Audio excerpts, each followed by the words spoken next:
নমস্কার বন্ধুরা, আজ আমি বাঁধাকপির তরকারি বানাবো মাছের মাথা দিয়ে। বাঁধাকপিগুলোকে ঝিরিঝিরি করে কেটে নিয়েছি, তার মধ্যে আমি 1 মগ জল দিয়েছি। এবার আমি এই যে সামান্য পরিমাণে লবণ দিলাম।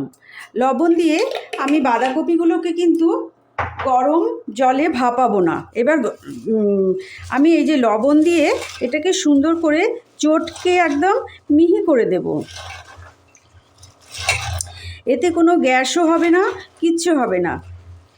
এখন তো বাঁধাকপির সিজন, ফুলকপির সিজন, তো সেই জন্য গরম জলে ঠান্ডা জলে যদি এইরকম চটকে নেওয়া যায় বাঁধাকপিকে, তাহলে কোনো রকম গ্যাস হয় না। তো আমি এইরকম করে সুন্দর করে 5 মিনিট ধরে চটকে নেব।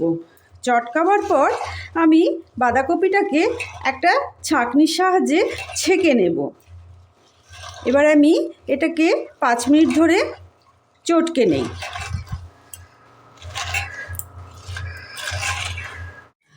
আমার এই বাঁধাকপিগুলো দেখুন আমার চটকানো হয়ে গেছে।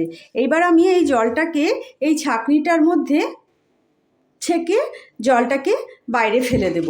আর এইভাবে যদি বাঁধাকপি রান্না করা হয় তার একটা দুর্দান্ত স্বাদ হয়, কিন্তু যদি ভাপিয়ে রান্না করা হয় তাহলে কিন্তু স্বাদটা তার কেমন একটা ফিকে মতো হয়ে যায়। এইভাবে একবার আপনারা রান্না করে দেখবেন।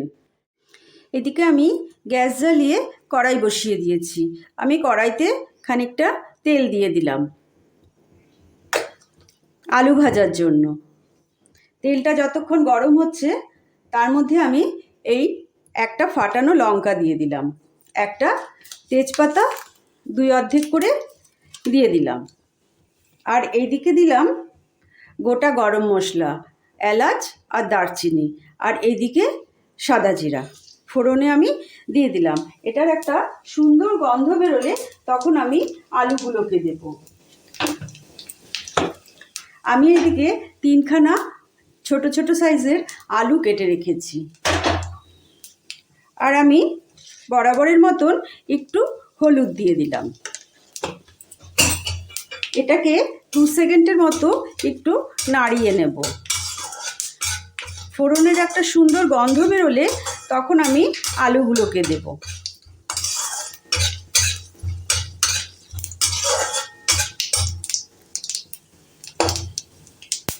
ফোড়নের খুব সুন্দর গন্ধ বেরিয়ে এসছে।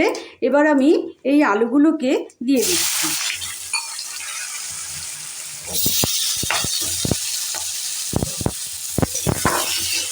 এই আলুটা আমি হাই ফ্লেম করে ভাজা করব। আমাদের আলুগুলো ভাজা হয়ে গেছে, এবার আমরা তুলে রাখবো।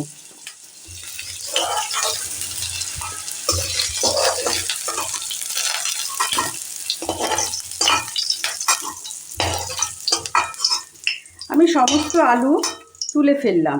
এবার আমি কড়াইতে আরেকটু তেল দিয়ে দেব, একটু বেশি করেই তেল দিলাম। ফ্লেমটা হাই করে আমি মাছের মাথাটা দিয়ে দিলাম।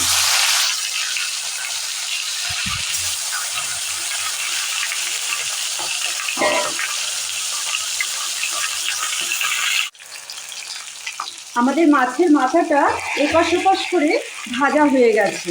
আপনাদের পুরো ব্যাপারটা দেখাতে পারলাম না, তার কারণ মাছের মাথাটা দেওয়ার পরেই এখানে প্রচণ্ড ধুঁয়ো হয়ে গেছিল। আমি সেই জন্য চিমনিটা চালিয়ে দিয়েছিলাম। চিমনিটা চালিয়ে দিলে আপনারা আমার কথাটা শুনতে পারতেন না। মাছের মাথাটা আমার সম্পূর্ণ লাল করে ভাজা হয়ে গেছে। এই যে তেলটা আছে এই তেলটার মধ্যে আর একটু সামান্য তেল দেব। এই মাছের মাথা দিয়ে বাঁধাকপিটা রান্না করতে একটু তেলের প্রয়োজন আছে।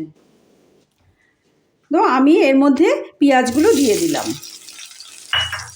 পেঁয়াজগুলো আমি এখন একটু লাল লাল করে ভাজা করে নেব। এটা কিন্তু হাই ফ্লেমেই ভাজা করব। পেঁয়াজটা আমাদের অনেকটাই নরম হয়ে এসছে। আমি এবার গ্যাসের ফ্লেমটাকে কমিয়ে দিলাম একদম। আমি এর মধ্যে রসুন থেতো করে রেখেছিলাম, প্রায় ছোট ছোট 8-10টা হবে। আমি রসুন থেতোটা দিয়ে দিলাম। এদিকে আমি আদা কষে রেখেছি, আদাটাও প্রায় 1 চামচের মতো দিয়ে দিলাম। এবার এটাকে ভালো করে এপাশ ওপাশ করে ভাজা ভাজা করে নিলাম। এর মধ্যে আমি সামান্য 2 চামচের মতো জল দিলাম, না হলে মশলাটা পুড়ে যাওয়ার সম্ভাবনা আছে। গ্যাসের আগুনটা কিন্তু লো করে রেখেছি। এদিকে আমি ধনে জিরে একসঙ্গে মিশিয়ে রেখেছি, ধনে জিরে একসঙ্গে মিশিয়ে এই ছোটো চামচের 1 চামচ দিলাম। আর এইদিকে আমি হলুদ গুঁড়ো, রং হওয়ার জন্য হলুদ গুঁড়ো দিলাম। এবার আবার এটাকে সুন্দর করে নাড়াচাড়া করব, লো ফ্লেমে কিন্তু। এদিকে আমি একটা বড় টমেটো কেটে রেখেছিলাম, টমেটোটা আমি দিয়ে দিলাম। আর 2টো কাঁচা লঙ্কা ফেলে রেখেছিলাম, 2টো কাঁচা লঙ্কা দিয়ে দিলাম। এটাকেও লো ফ্লেমে একটু মজিয়ে নেব। আপনারা যে যেরকম ঝাল খাবেন সেই অনুপাতে ঝাল দেবেন। আমরা খুব একটা ঝাল খাই না, তাই খুব একটা ঝাল দেব না। এখানে আমি রং হওয়ার জন্য 1/2 চামচ কাশ্মীরি লঙ্কা দিলাম। এখানে আমি ঝাল লঙ্কা 1/2 চামচ দিলাম। এর আগে তো কাঁচা লঙ্কা দেওয়াই হয়েছিল। এবার এটাকে আবার সুন্দর করে কষিয়ে নেব, যাতে মশলার কোনো গন্ধ না থাকে।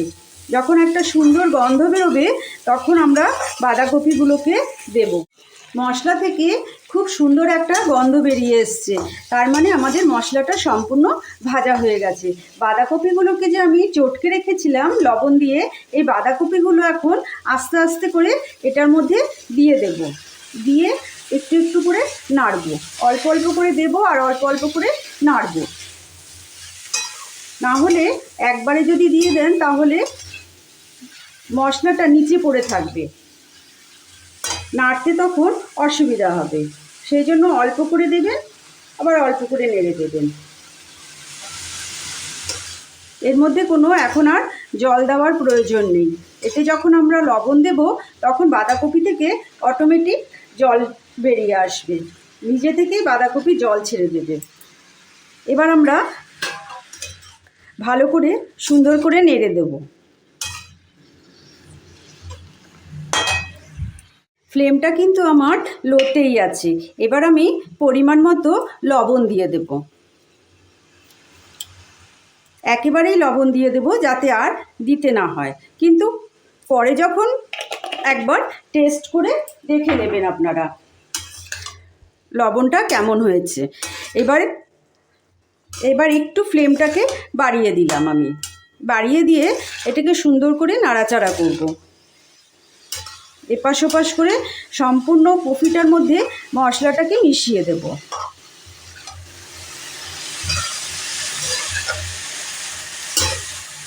দেখুন নাড়তে নাড়তেই আমার অনেকটা মজে এসেছে। সঙ্গে যে আলুটা ভেজে রেখেছিলাম আমি গরম মশলার সঙ্গে, এই আলুটাও আমি দিয়ে দিলাম। এবার সব কিছু একসঙ্গে সেদ্ধ হয়ে যাবে। এবার নাড়া হয়ে গেছে, এবার আমি ঢাকনা দিয়ে ঢেকে দেব। এবার আমরা ঢাকনা দিয়ে ঢেকে আঁচটাকে লো টু মিডিয়াম করে দিলাম। এবার এটা আস্তে আস্তে হতে থাকবে। এবার আমি ঢাকনাটা খুলে দিলাম। দেখুন বাঁধাকপিতে কতটা জল উঠেছে। আস্তে আস্তে করে এটা মজে যাবে। তার মধ্যে আমি মটরশুঁটি দিয়ে দিলাম। সমস্ত মশলা আমার বাঁধাকপিতে পড়ে গেছে, শুধু মাছের মাথাটা দিতে বাকি আছে। এবার আমি আবার ঢাকনা দিয়ে ঢেকে দিলাম। এবার আমাদের বাঁধাকপিটা অনেকটাই মজে এসেছে। এবার আমরা মাছের মাথাটা দিয়ে দেব। মাছের মাথাটা ভাজা করে রেখেছিলাম, দিয়ে দেব।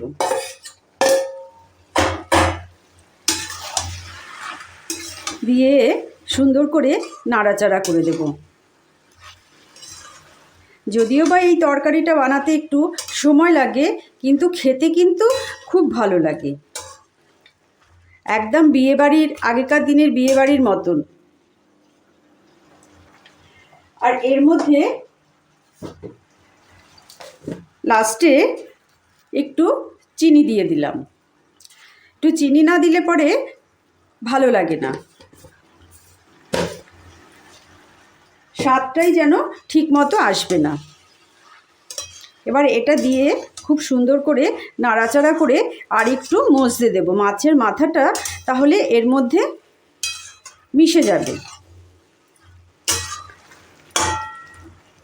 আমি আবার এটাকে ঢাকনা দিয়ে ঢেকে দিয়েছি। এটা কিন্তু সম্পূর্ণ লো ফ্লেমেই হচ্ছে, কোনো রকম জল দেওয়া হয়নি। এবার আবার ঢাকনাটাকে তুলে দিলাম। এবার ফ্লেমটাকে আমি হাই করে দিয়ে এটাকে একটু টানিয়ে নেব। ফ্লেমটা আমি হাই করে দিয়েছি, হাই করে দিয়ে আর একটু সুন্দর করে এটাকে টানিয়ে নিচ্ছি।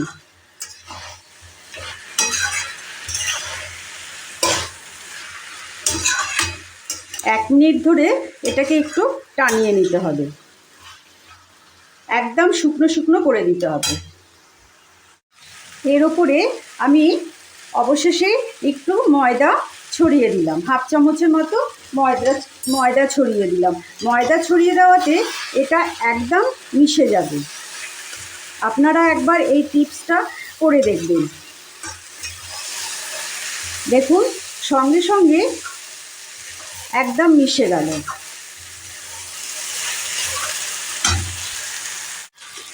একদম শেষে আমরা গরম মশলা, গুঁড়ো গরম মশলা দিয়ে দেব। এটা আমার বাড়িতে বানানোই গরম মশলা। আর দিয়ে দিলাম হাফ চামচের মতন ঘি। আমাদের বাঁধাকপির তরকারি হয়ে গেছে। অবশেষে আমরা সার্ভ করব। আমার চ্যানেলের রান্নাগুলো যদি ভালো লাগে তাহলে অবশ্যই লাইক, শেয়ার, কমেন্ট, সাবস্ক্রাইব অবশ্যই করবেন। বন্ধুবান্ধবদের সঙ্গে শেয়ার করার অনুরোধ রইল। সবার আগে নোটিফিকেশন আপনাদের কাছে পৌঁছে যাবে। আবার কোনো দিন হাজির হয়ে যাব নতুন কোনো রেসিপির সঙ্গে। ততক্ষণের জন্য আপনারা সকলে ভালো থাকবেন, সুস্থ থাকবেন। আর এইভাবে একবার বাড়ির সকলকে বাঁধাকপির রান্না করে খাওয়াবেন। একদম তৈরি হয়ে গেল অনুষ্ঠান বাড়ির দুপুরের বাঁধাকপি মাছের মাথা দিয়ে।